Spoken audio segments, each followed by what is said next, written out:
nitwa Mukunzi Adele.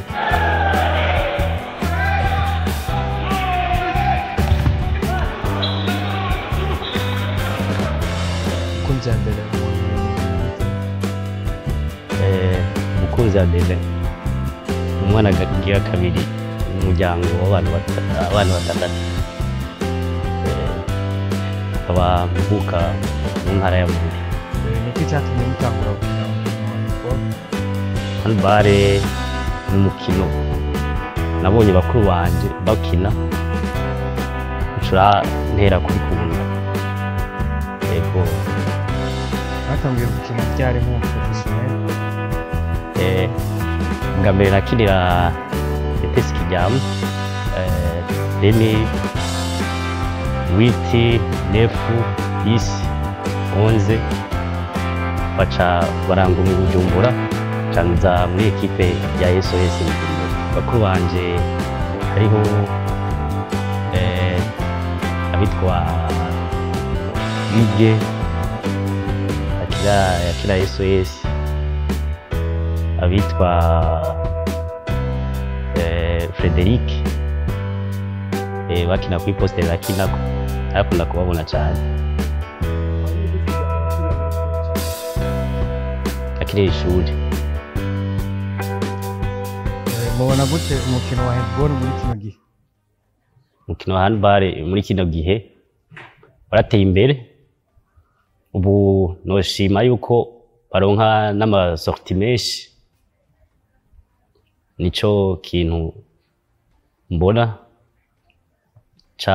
ciyongeyeko. Mwavuze carrière mwagize mu team. Est-ce que mwonye niveau y'uwo ma equipe afise karabana niveau yaho hambere aheze nakaye karusho kiyongereyeko mwoshobora kutubwira?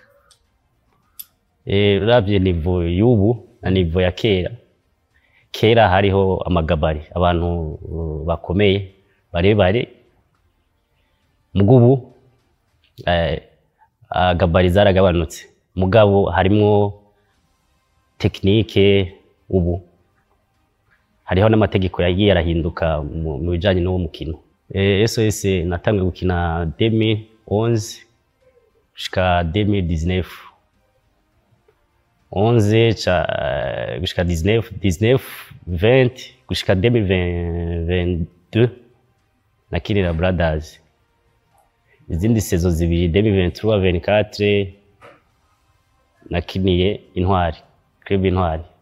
Ubushimwe twashizeko n'ibikombe, ndaronka na opportunité yo gusohoka hanze bivanye n'ingene ariko nitwara muri izo saison narimwe. Ibikombe mwashatse kugerageza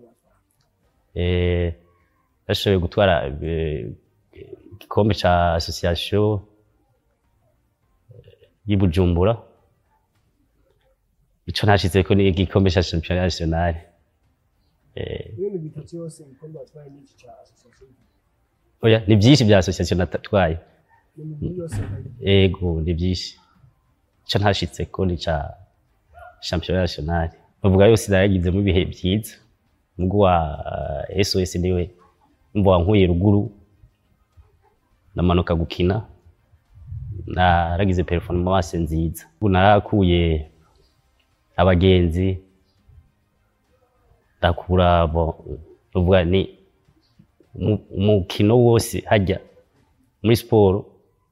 Kugira sport uhura n'abantu benshi batandukanye, ibyo no kwishimira. Ibihe byiza nagize muri handball nuko nagiye guserukira igihugu, ndabona mu bindi bihugu ngene bakina. Bon, souvenir uri kuratembera uraraba ibintu n'ibindi,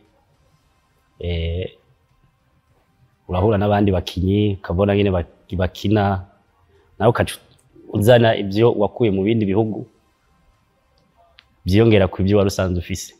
Umuntu niwe yiyumva uko natanguye nkina, hari isero y'imyaka ari genda biragabanuka. Ico gituma ndashimye guhagarika fasha abandi bana bato nko kubamenyereza nico nashimye mu mikino yacu, mu mukino wacu nivugire handball ntituba professionnel, turaba amateur.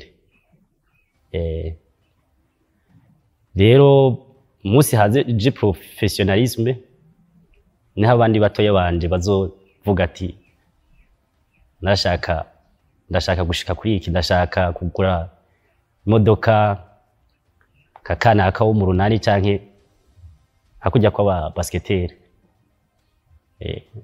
Uno musi nyuma yo guhagarika Jonathan Ngoyo ufise intumbero yahe bijana n'ubuzima bwawe ari hembo cyane inyuma ya kariyeri yawe ya Ngoyo? Je ndafise intumbero, ndafise hari abana mpora mfasha rimwe ndose akanya, ndashaka kugira kucingi mfasha abandi bana batoya kugira nabo bazotera imbere. Hakwiye kuza abantu bavyitaho babikunda, hakaza n'amashirahamwe kugira tumere nk'izindi discipline zindi. Hariho amatala ahari, shimira coach Desire, coach Rutumo, afise abana bagiye barakura, na Alex bafashije abandi bana, ubu nibo novuga bagezweho, bafise ubangutsi, bafise technique, kandi n'ibihugu bamaze kujamwo babyigenjemo neza cyane. Abakinyi batanu novuga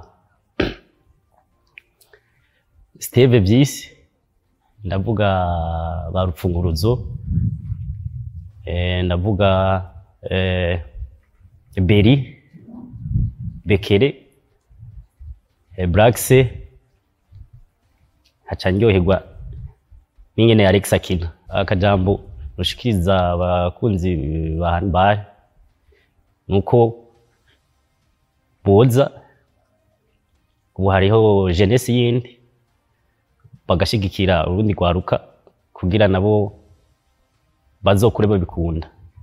Iyo hari public n'abantu n'abakinyi barumva izindi nguvu bashigikiwe. Ntererano nuko organiza no bu championnat national yaheze, organiza ama match menshi, abakinyi ntibagende basinzire kugira bagumane amaforme, hama baze bararondera amasorti hanze, ama match challenge trophy, ekipe yabaye ya mbere yitwaye championnat national irasohoka, bazirondera sponsor kugira ntibazosibe.